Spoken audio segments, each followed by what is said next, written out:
Eastern Washington is a land of striking contrasts. The hills of the Palouse, the Columbia Plateau,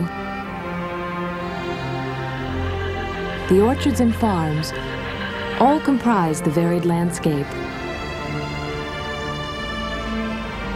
For centuries, this land was shared by Native American tribes like the Cayuse, the Walla Wallas, and the Yakimas. They lived much as their ancestors had for generations, until the arrival of the white man in the early 1800s. The first white settlers to reach Eastern Washington were missionaries who came to convert the Indians to Christianity. Marcus and Narcissa Whitman were among the first to arrive, having traveled for more than 9 months from their home in New York. The Whitmans settled a mission called Wailapu in 1836, near what is now Walla Walla. Marcus Whitman had little success converting the Indians.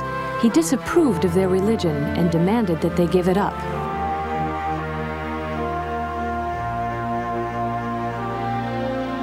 His unyielding approach to salvation antagonized the Indians, as Narcissa noted in her journal.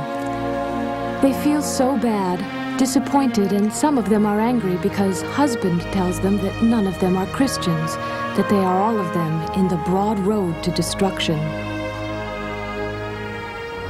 The biggest obstacle to the Whitmans' success may have been the land itself. As a matter of survival, the Indians led a nomadic lifestyle, crossing miles of eastern Washington to gather food. There was little time to spend in church.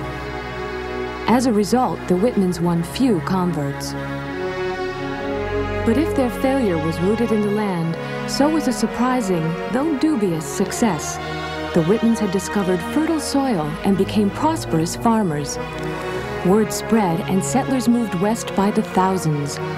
As Narcissa noted, the influx of settlers was slowly pushing the Indians off their land. The poor Indians seemed amazed at the overwhelming numbers of Americans coming into the country. They seemed not to know what to make of it.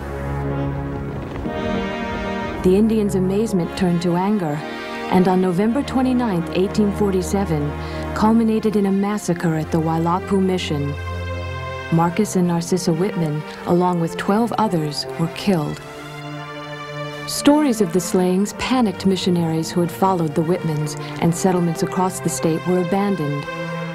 In their 11 years at Wailapu, the Whitmans had converted only a handful of Indians.